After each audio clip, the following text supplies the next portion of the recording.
Good afternoon, welcome to VANIK-IAS. We will discuss current affairs of 10th October and first we will discuss objective questions.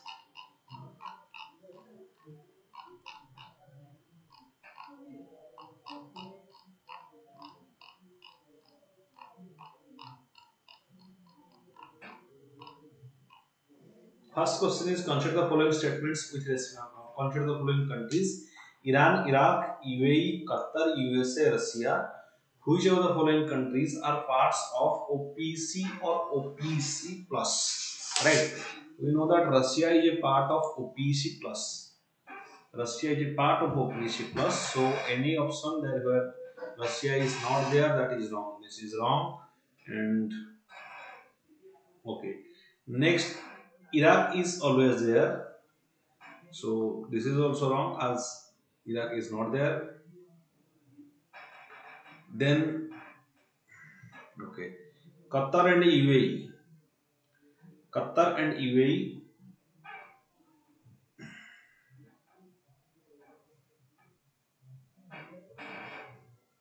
Iran and Iraq, they are the founding members of OPEC. So 1 and 2, obviously here there is no one, so only answer is A. Right, 1, 2, 3, 6. 1, 2, 3 and 6. These are the countries that are members of OPEC plus. Okay. Which are the OPEC? What is OPEC? Organization of Petroleum Exporting Countries. OPEC. Right. OPEC plus countries include Azerbaijan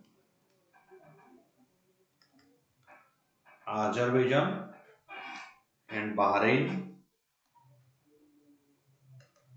Azerbaijan, Bahrain, Brunei, then Kazakhstan,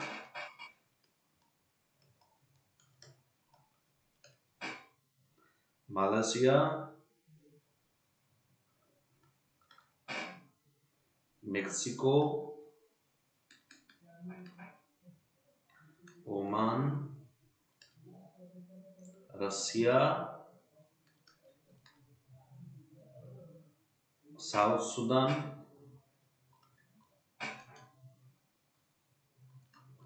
and Sudan. Okay, so these are the countries: South Sudan and Sudan.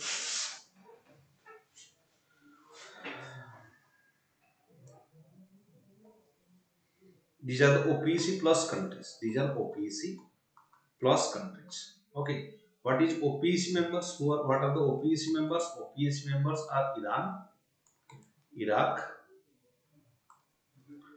Kuwait,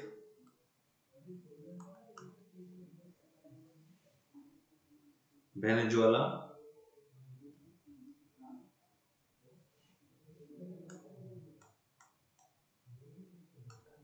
and Saudi Arabia. Venezuela and Saudi Arabia.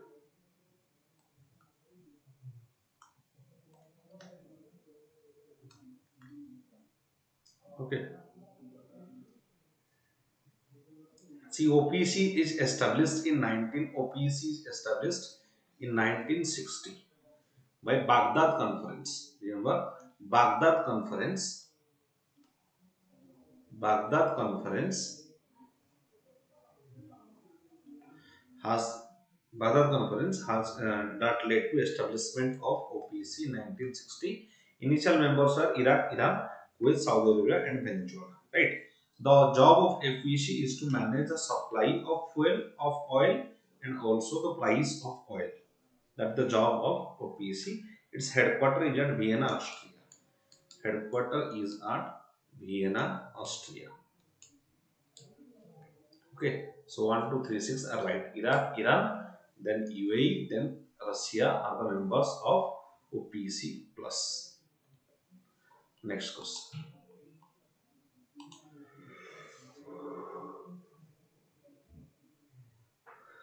With reference to organization of the petroleum exporting countries OPC, consider the following statements.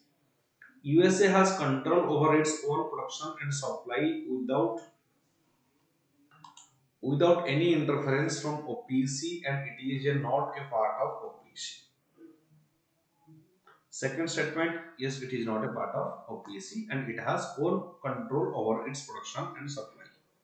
It is not governed by, it is not decided by OPC. Okay.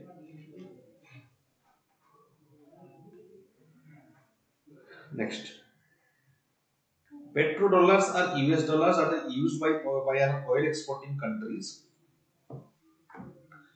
are primary source of revenue for many OPC members. Yes, petrodollars are US dollars paid to an oil exporting country are the primary source of revenue for many OPC members. Both the statements are right with respect to this, right? Petrodollars and these are US dollars paid to an oil exporting country.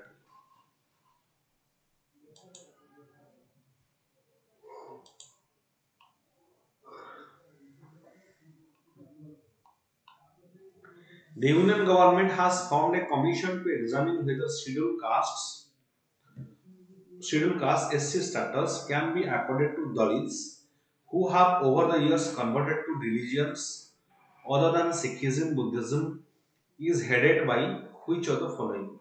It is H.J. Kania, Ranjan Gogoi, Meher Chand Mahajan, or K.G. Balakrishnan. This committee was established by K.G. Balakrishnan. Right? The issue is that what happens when a SC scheduled caste person that that get converted into other religion like Buddhism, they still hold their reservation status. In case of India, we do not have the system of reservation on the basis of religion, right? So if somebody it is on the basis of caste, if that is on the basis of caste, then on what ground they will be, as they do not remain in the mm, in they do not remain inside the caste system, then how can they enjoy the benefits, right? Because the reservation is given on the basis of caste. Okay, so that in this regard, the panel is established by S.G. Balakrishnan, who was the former Chief Justice of India, to examine the scheduled caste status can be accorded to the Dalits who have converted to Sikhism or Buddhism or any other religion. Okay,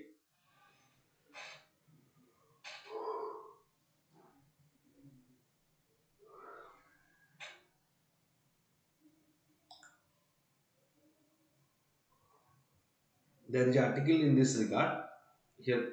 Article that is Article 341. Article 341 of the Constitution is in this regard. It says that no person professing a religion different from Hinduism, Sikhism, or Buddhism can be supposed to be a member of scheduled caste. Right?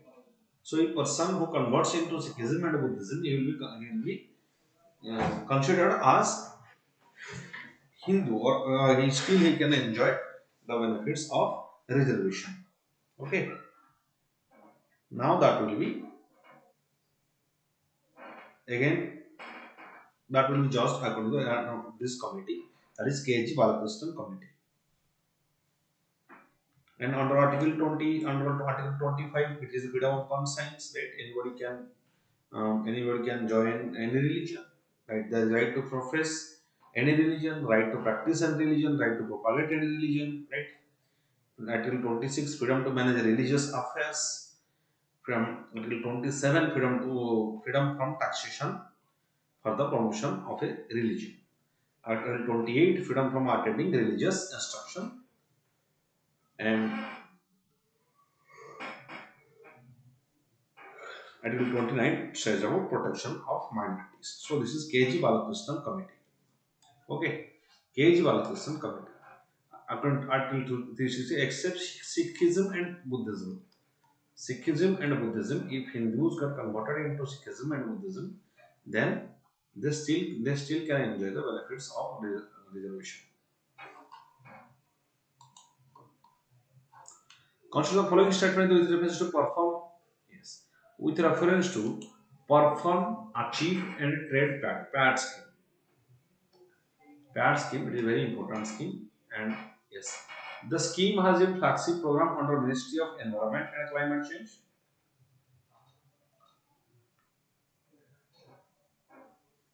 No, PAD scheme is not a Ministry of Environment and Climate Change. It is okay. The NME, that is National Mission for Enhanced Energy Efficiency. NMEE, National Mission for Enhanced Energy Efficiency, is one of the 8 national missions under the National Action Plan on Climate Change. Yes. This is two. So B only is two only is the answer. Okay. Yes. First statement is wrong. It is not under the Ministry of Environment and Climate Change. It is basically under the this PAD scheme is basically by the energy Ministry of Power and Energy, right? Renewable energy. So first statement is wrong. Second statement is right.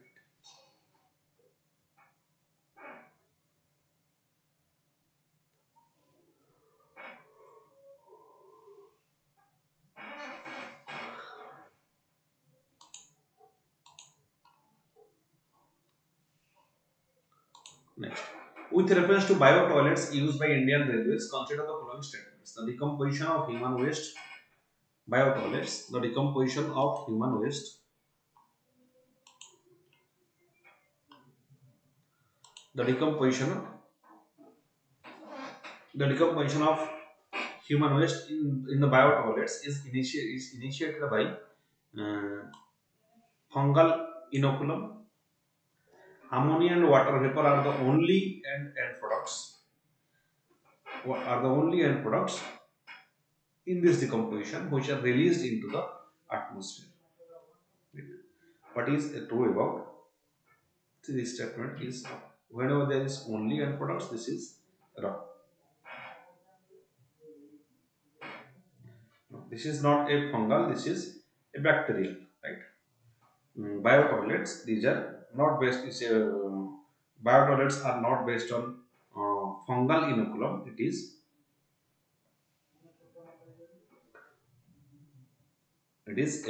there are some bacteria that decomposes the human waste inside. Generally, they are used inside. Then on other things, these are developed by DRDO. Right, biotoilets that it is developed by DRDO. Right. Yes. There is methane gas is the end product. So both the statements here are wrong. Right. Biotoilets. Both the statements are wrong with respect to biotoilets.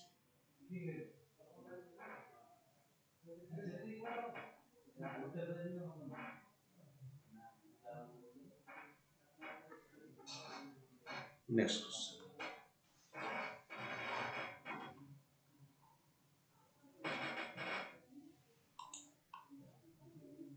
National Tiger Conservation Authority is statutory body under the Ministry of Environment and Climate, Forest and Climate Change. National Tiger Conservation Authority.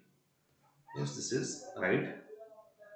Satkosia Tiger Reserve comprises of 4 adjoining sanctuaries in central. In Satkosia Tiger Reserve, it comprises of four adjoining sanctuaries in the center. This is wrong. It is Satkosia Tiger Reserve. It is present the confluence of Angul Nayagarh district are the Satkosia Gars of Mahanadi River, right? And there is Tikarpada there is Tikarpada Wildlife Sanctuary. So there are no four. This is wrong. There are no four sanctuaries is wrong. There are South Korea Gorge Sanctuary and Baisipalli Sanctuary. South Korea Sanctuary and Baisipalli Sanctuary. There are two sanctuaries.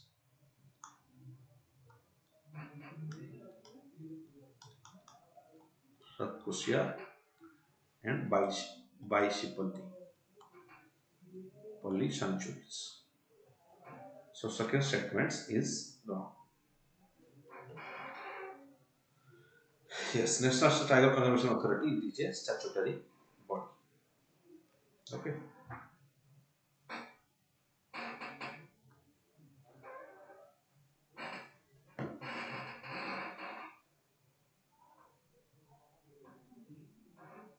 Statutory body and it is NTCA, National Tiger Conservation Authority. It is statutory body. That means it is created by an act of parliament, that is Wildlife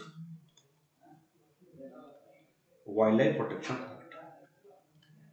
Wildlife Protection Act of 1972. Right. That has it is established in 2005. NTCA was established in 2005 and it is Wildlife Protection Act. Um, it is a it is established under the Act of Wildlife Protection Act 1972 and it has started Project Tiger. Right? NTCA has also started Project Tiger. Project Tiger is a centrally sponsored scheme. Centrally sponsored scheme means both contributed by the states and the center.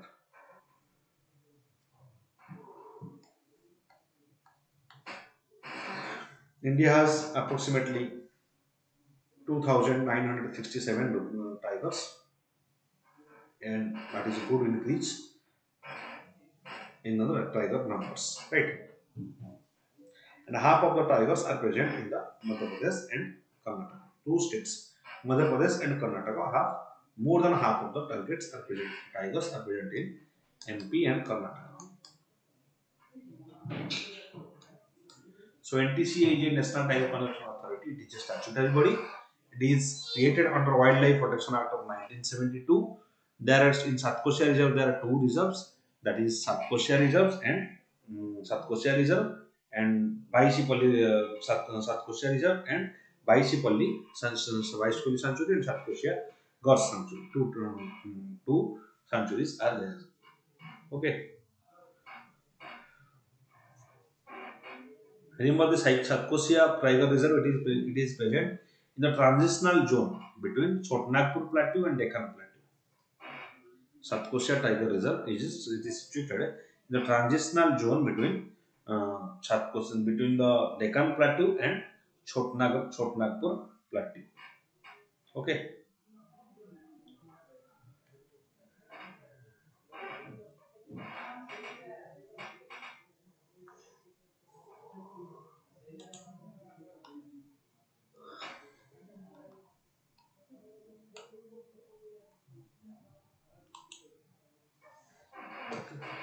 Next question.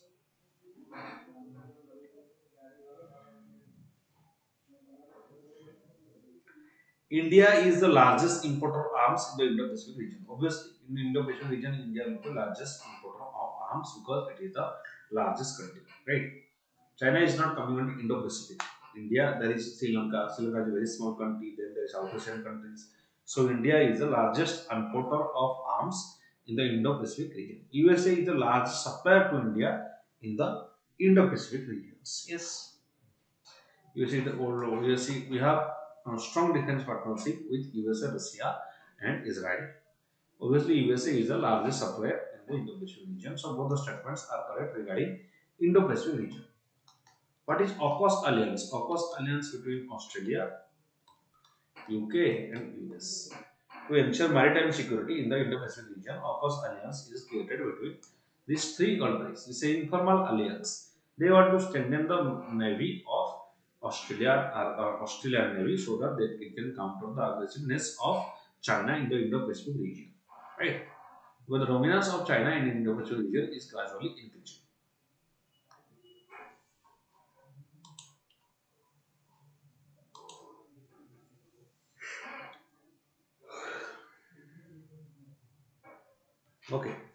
Sukna Lake is mentioned in the news recently. This news study situated in which of the following state? Sukna Lake. It is Delhi, it is Chandigarh, or it is Rajasthan, or it is answer is Chandigarh. Right? Chandigarh Sukna Lake, that is in Chandigarh. It's a rainfall rate. Why it is in news? Because Punjab and Haryana High Court has declared it as a living entity. Living entity. Punjab and Haryana High Court has declared the Sukna Lake, Chandigarh, as a living entity.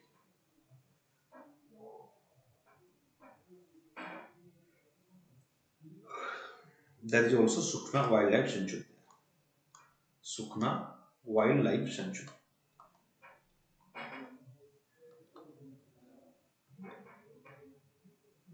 Okay.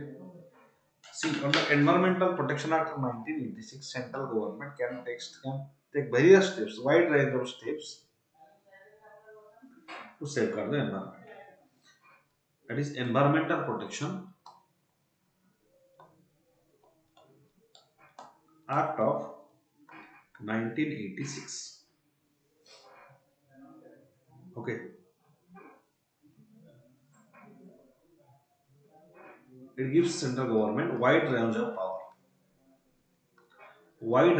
power to take steps to safeguard the environment.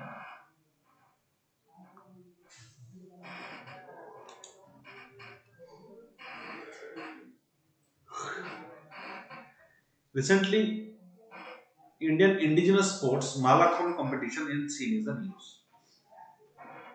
Which of the following is right regarding with respect to which of the following statements are right regarding Malakam?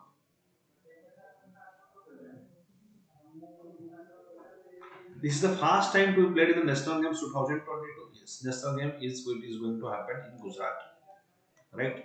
In Gujarat, National Games 2022 going to happen. Its official mascot. Remember the official mascot is Savage. Savage is the official mascot of National Games 2022. That is going to Savage. It is a lion. It is a lion. Khelo India Youth Games. In case of Khelo India Youth Games, the mascot was Dhakad. Dhakad is a cow. In case of Birmingham Commonwealth Games, the mascot was Perry. Perry means multicolored bull. So first ever Malakam World Championship were held in 2019. Which of the following statements are correct? Both the statements are correct with respect to Malakam. Right. It is first ever Malakam World Championship held in 2019, and it is going to be participated in the National Games of 2022. That is going to happen in the Gujarat state. Okay. Various other indigenous games are also added. Right? For example, Gatka, Kalaripoyatu, Thanta. These all are added to National Youth Games 2022 this year. What is this Gatka? Gatka game. It is originates in the state of Punjab state. Gatka game, right? Among the Nihan Sikh warriors, traditional fighting style of the Nihan Sikh warriors, that is Gatka game. It is as a sport. It is played as a sport. Gatka is believed to originated when 6th Guru Hargobind adopted Kirpan. 6th Guru Hargobind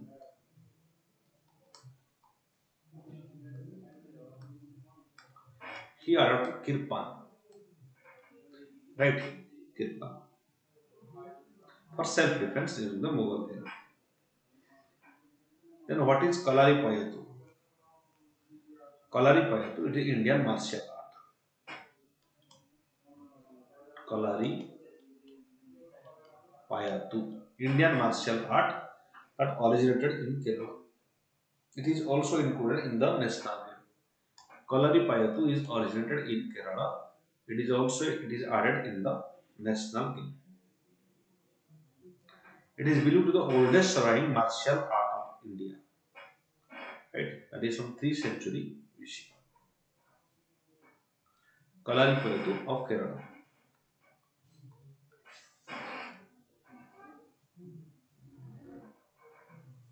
Right?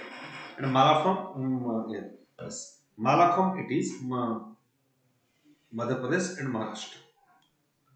Malakham, MP and Maharashtra, both are Malakham. Right? Thangta. Where is Thangta? Thangta it is a it is a martial art in Manipur. Manipur martial art is Thangta. Right? It is armed combat is Thangta. There is also Sarit Sarak. What is Sarit Sarak? It is unarmed martial art is Sarit Sarak.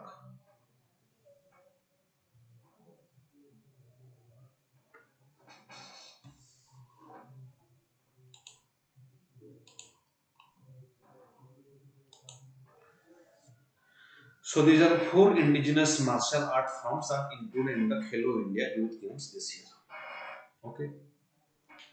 Next, the International Solar Alliance has launched the United Nations Climate Change Conference in 2015. International Solar Alliance. Which following statements are correct? International Alliance, all member countries. The International Solar Alliance, all member countries are United Nations. No, this is wrong. International Solar Alliance, where is the headquarter? Headquarter is at Gurugram. Right? International Solar Alliance, headquarter is at Gurugram. This is a brainchild. This is brainchild of India, right? Headquarter is at Gurugram, and it is a brainchild of India. International Solar Alliance. It consists of the sunshine countries. Sunshine countries means those countries which are between the Tropic of Capricorn and Tropic of Cancer. Right? Tropic of Capricorn, Tropic of Cancer, and Tropic of Capricorn. These areas is called as sunshine countries. Right? The objective of International Solar Alliance is to develop research and development to get solar energy at cheap rate. Right? To get to leverage solar energy at cheap rate. To develop research and development, International Solar Alliance has started. Headquarter is at Gurugram. Okay.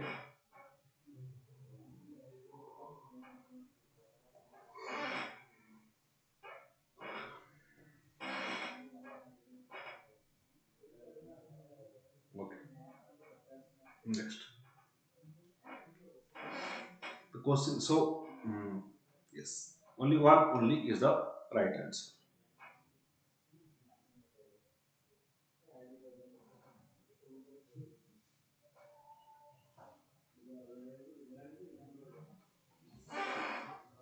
Next, we'll discuss. Next, we'll discuss prelims facts. Right. Short news. After that, we'll go to mains topic.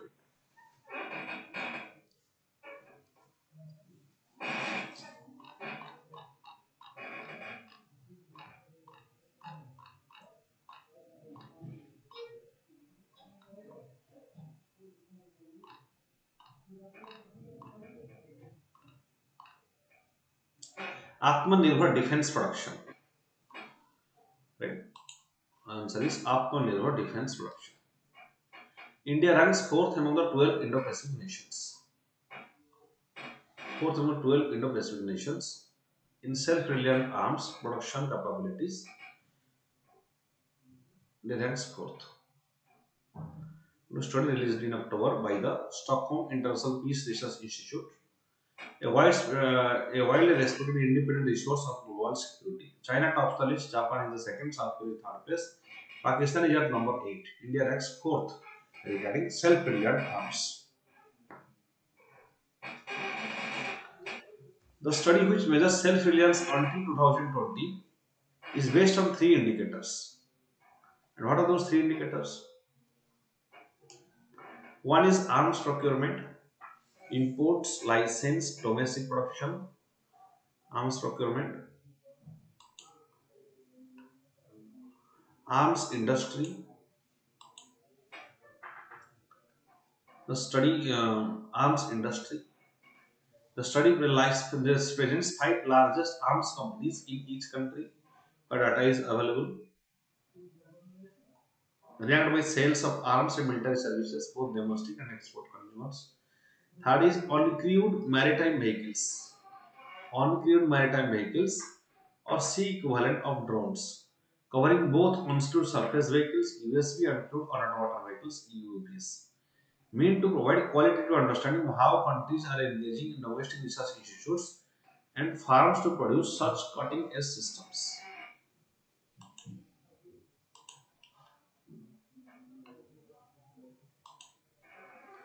The study's choice of maritime domain was because of Indo-Pacific region is a maritime theater. Most of its flashpoints involves navies. The 12 countries in the study were selected because they have high military spending in the region. They have high military spending in the region. Australia, China, India, Indonesia, Japan, South Korea, Malaysia. Australia, China, India, Indonesia, Japan, South Korea, Malaysia, Pakistan, Singapore, Taiwan, Thailand, and Vietnam. According to the study, understanding determined the extent of self-reliance in the Indo-Pacific region, which has several ongoing plus points. Crucial to trust confidence building among the states, the region has growing allocation of states by defense procurement. So it is seen that at present, in the Indo-Pacific region, there is a growing allocation by the states regarding defense procurement. So arm race, we can say that arm race is increasing in this region. And arms race increases when trust deficit among the country is increases or a particular country becomes aggressive, right? That the arms race increases, right? Arms race. Arms race means all the countries will develop their arms system, predicting that there will be conventional war among the countries, right? So to decline the arms race, what is the thing that to ensure collective security? One of the good way to avoid war is ensuring collective security. That is like NATO. In that case, arms race can be avoided. 18 among the manufacturing companies are based in the region were ranked in the world's largest arms companies in 2020. Right? 18 arms manufacturing companies are largest in the region. So this region is highly armed race is going in the region.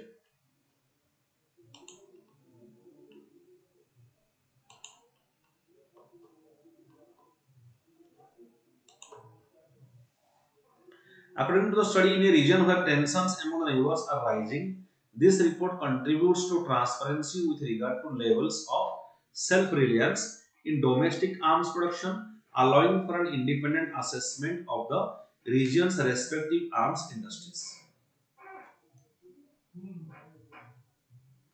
Region's respective arms industries.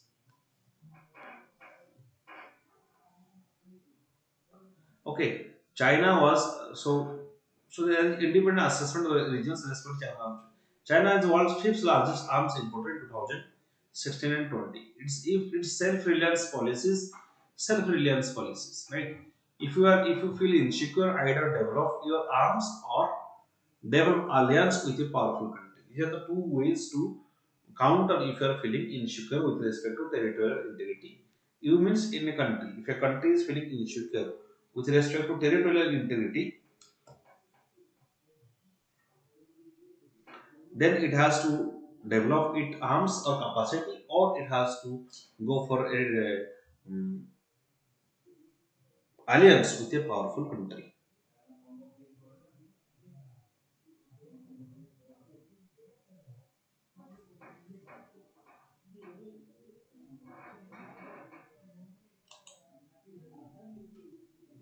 Its high volume of imports terms accounts for only 8% of the total procurement of the for the period, lowest share in any of the government studied in this report.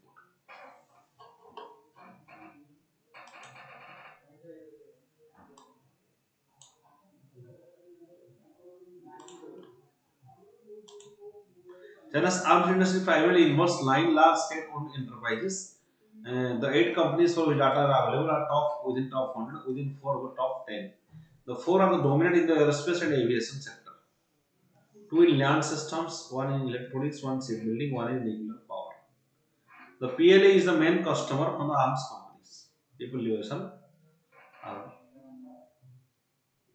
The China has also 17 ongoing projects in collaboration with the universities and other agencies to develop long-range precision intelligence stealthy.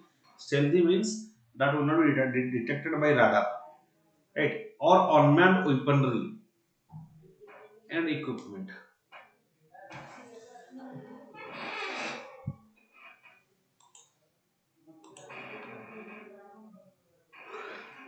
India ranked second largest importer from the armed forces in 2016 to 20.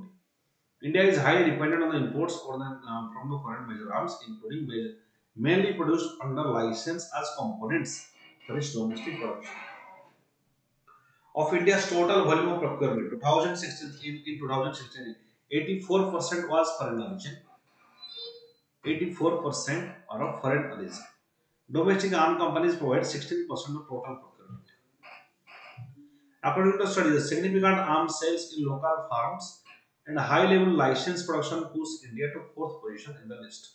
Significant arms sales in the local farms in the high-level license production, fourth position in the list. Hindustan Aeronautics Limited, Indian Ordnance Factories, Bharat Electronics, Mazagan Docks, Cochin Shipyard are among the major uh, Indian Indian armed service companies.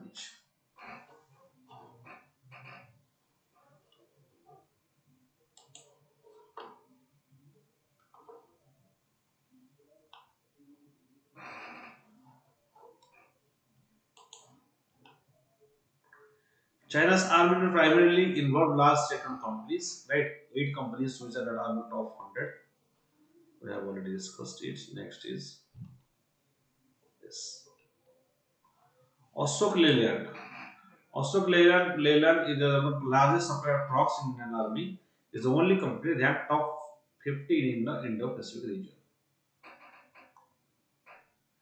India has 7 uncrewed maritime vehicle projects ongoing. The private sector, Larsen and Toubro have been developing AUV prototypes on its own and in collaboration with foreign partners such as Italy's ESLA, while DRDO and the Central Mechanical Engineering Research Institute have been considering the development of AUV prototypes.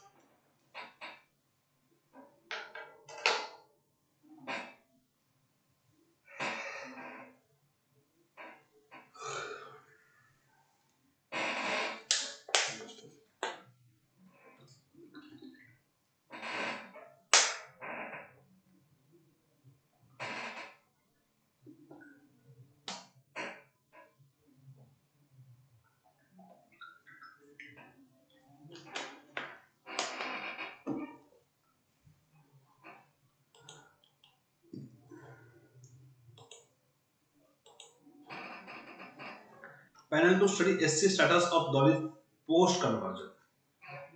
Okay.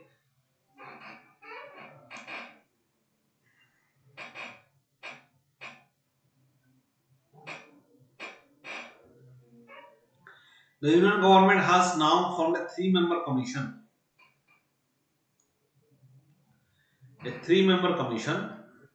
of inquiry headed by former Chief Justice of India, Justice K.G. Balakrishnan, to examine whether scheduled caste status can be accorded to the Dalits who have over the years converted to religious and other than Sikhism or Buddhism. So those Dalits who have converted to Sikhism and Buddhism, whether Dalit status can be remain continued or not. Currently, Indian Constitution scheduled caste under 1950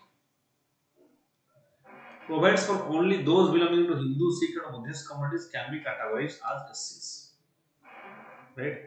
When enacted, the order only allowed Hindu communities to be classified as SCs based on social disabilities, discrimination they face due to the untouchability. Right.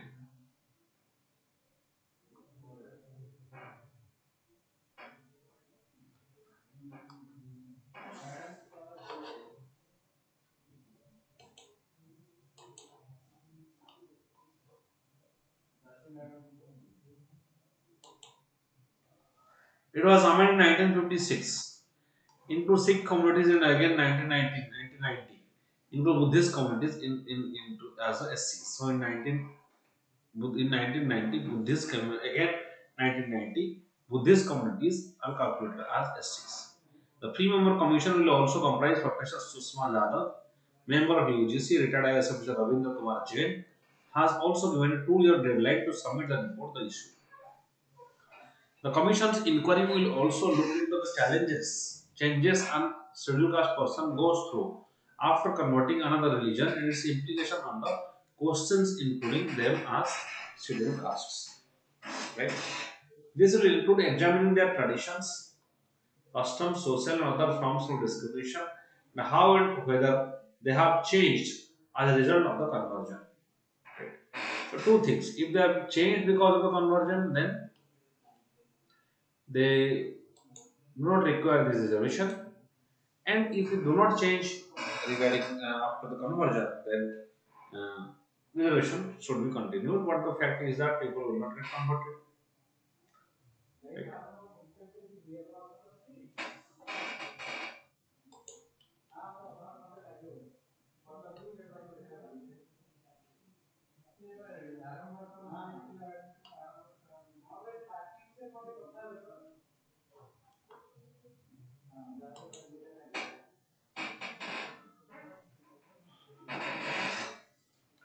Cheetah Task Force Constitution. Ministry of Environment, Forest and Climate Change has constituted a task force monitoring cheetah introduction in the Kuno National Park, Madhya Pradesh, and suitable designated areas. You know the cheetah has relocated in the Kuno National Park and that are brought from Namibia recently. The National Tiger Conservation Authority, which is statutory body created in 2005, right, under Wildlife Protection Act 1950 and 1972, would facilitate the working of cheetah task force and render all necessary steps. So it will facilitate the working of cheetah task force. The task force shall be in force for a period of 2 years. The task force may appoint a subcommittee to regularize the visit of cheetah introduction areas and when decided by them. So the task force will be forced for a period of 2 years. Right? For 2 years, it will be continued. The task force may appoint a subcommittee to regularly visit the cheetah introduction area as when decided by them.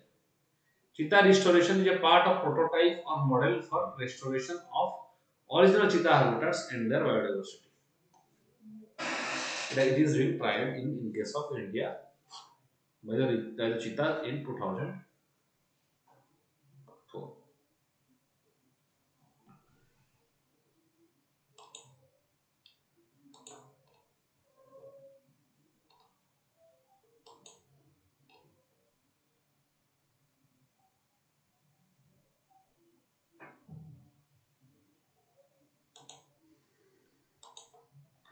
This will help to stem the degradation and rapid loss of biodiversity. Right?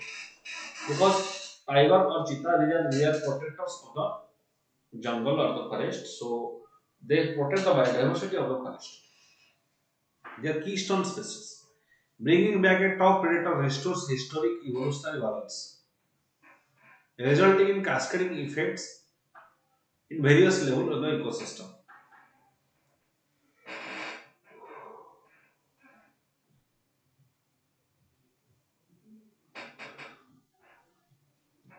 Bringing the cheetah back is expected to have important conservation ramifications. The cheetah has been evolutionary natural selection force that has shaped adaptation of high speeds of Indian antelopes and gazelles. By restoring cheetah, we will also have not only prey base comprising of certain threatened species, but also endangered species of the grassland. Yes, the species of grassland are endangered, right? By the arrival of cheetahs.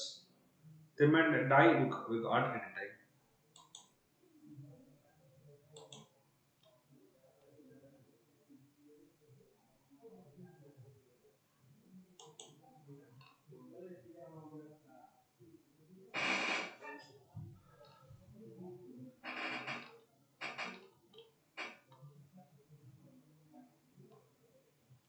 Next is Indian Railways plans to become zero carbon emitter by 2030.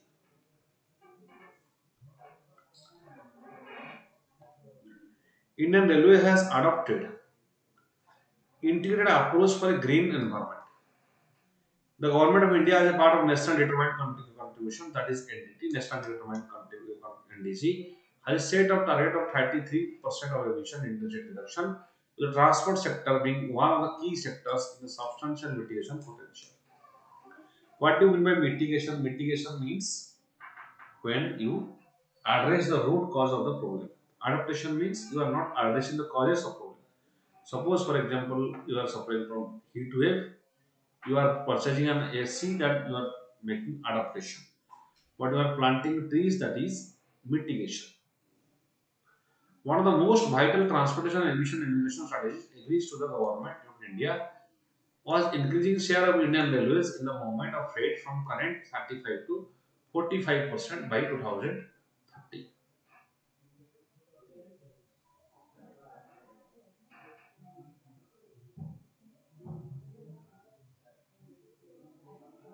Indian Railways has a major role in the contributing India's NDC towards combating climate change through several means.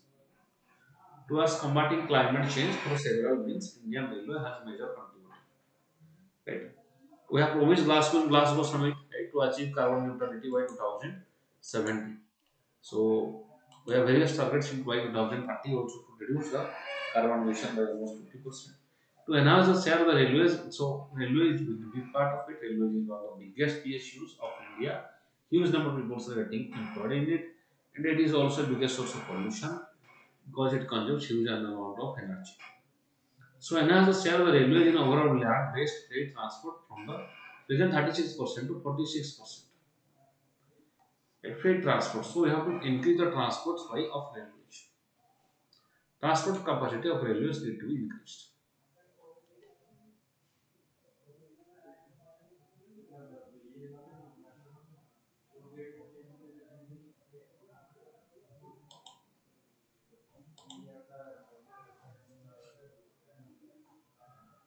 Increase the share of renewable energy in the energy mix. Yes. Railways further to improve energy efficiency both diesel and electric traction. They are facilitating the reduction of GHG emissions in the country. Reduction of greenhouse gas emission for the country. Perform, achieve and trade PAD scheme to be implemented in the railway sector. PAD scheme is to be implemented in the railway sector. Use of 5% of blending of biofuels in the biofuel, right? Use of biofuel can also be used in railway, so emission will reduce.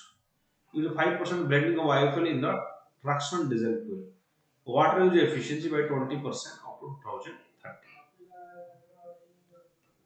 So these are the steps need to be taken so that India will achieve net zero carbon emission by 2070.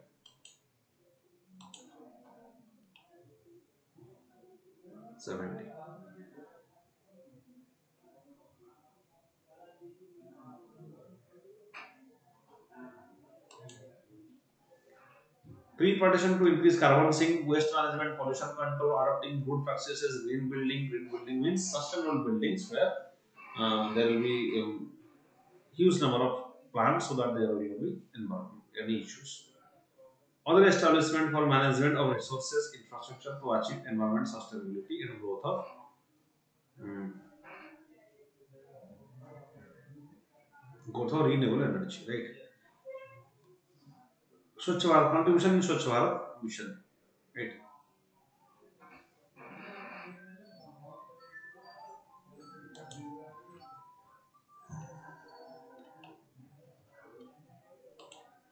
Indian Railway has shared renewable energy in its energy mix. Railways to further improve energy efficiency for both diesel and electric traction. There will facilitating reduction of GST of greenhouse gas emission in the country. Improve water use by 2030. Okay, these points we have covered. Next, tree plantation. We have covered this as well. Swachh contribution in Swachh Bharat mission. Indian Railway has target of becoming net zero entity by 2030. Net zero entity by 2030 by completing the electrification of all railway tracks. The Indian Railway has taken steps to streamline the initiative with regard to environmental management. Some notable initiatives including energy efficiency management.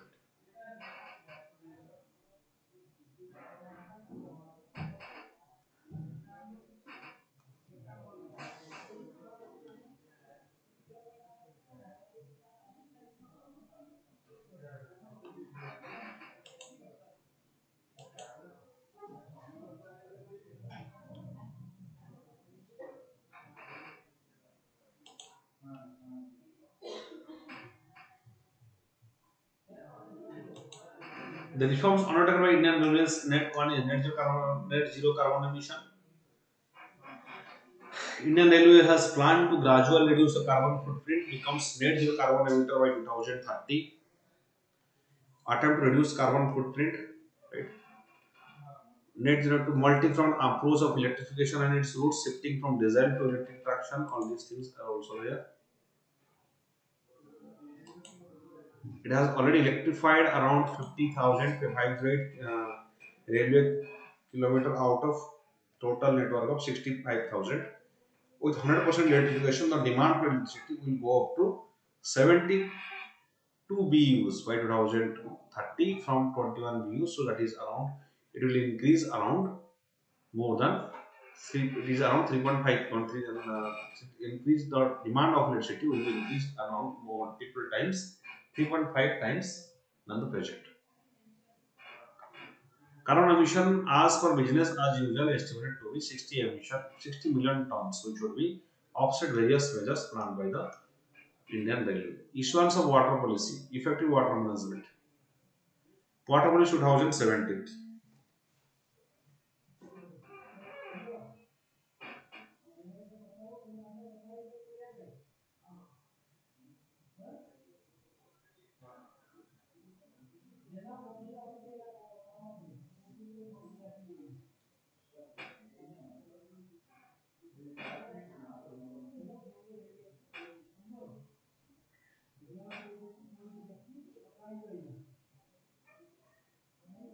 Okay. This part is overall efforts to achieve 20% reduction in water consumption by 2020 by the government of India as a part of national determined contribution. 20% reduction, right? National determined according to national determined contribution (NDC). 20% reduction will be there. Main objective of this policy is to improve water use or water efficiency. Supply management, installing water efficient system and setting water recycling plants in the railway yard. Afforestation in vacant railway land and in between sections is carried out by the railway department independently in pursuance of railway's commitment towards environmental improvement and sustainable improvement. Forest department of states are being involved in the plantation as well as maintenance and disposal of trees. IR has been planting around 1 crore trees annually since Indian Railway since 2017 onwards. 72 lakh saplings have been planted during the year 2021 to 2022. This is huge in number. So what about waste management? Waste to energy compost biogas plants and recovery facility have been set more than 250 stations to manage waste. Separate bins have been provided for dry and wet waste and wet segregation as a source.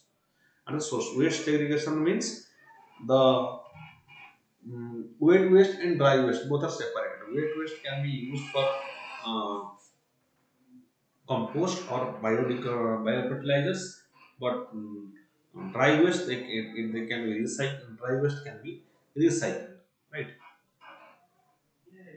Green certification consent to operate from state pollution control board since 2000. Around 700 railway stations have been certified for implementation of the Environment Management System ISO 14001. More than 545 stations have been achieved consent to operate CTO from respective state pollution control board.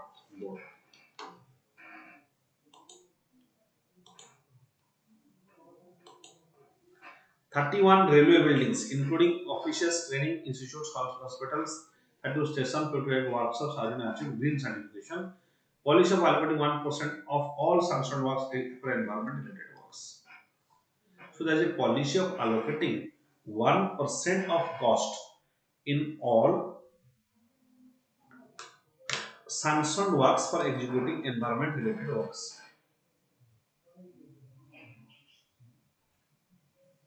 Okay.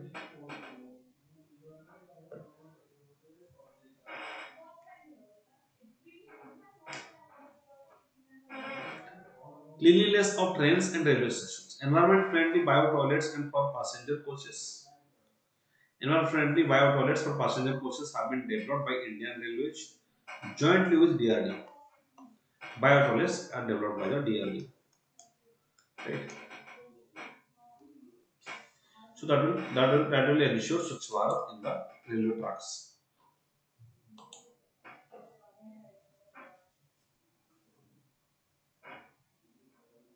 9,587 bio roads have been fitted in 3,647 coaches up to March 2014, and with the date installation of 2,50,900 bio nearly 70,000 coaches up to March 2021. The work of fitment of bio toilets in all the passengers carrying coaches running on Indian Railways has been successfully completed. Right? In all the passenger carrying coaches are successfully completed. The direct discharge of human waste from trains has thus been eliminated in the line of Swachh Bharat mission. So in no passenger trains there is no discharge of human waste. Okay. The third party audit cum survey on cleanliness on major stations started in 2016 and carried out in 2017, 18, 19. First ever third party audit cum survey on cleanliness of important trains was carried out in 2018. So that is third party survey, not by the government, third party survey which gives believed to gives authentic report.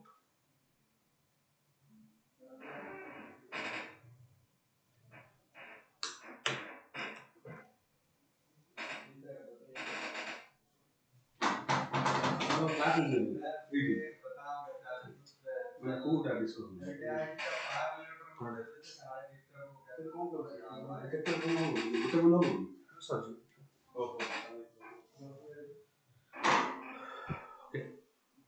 standard bid document for housekeeping stations and trains, general condition and contracts of services. So contract services, private sector is getting included for higher a level of efficiency.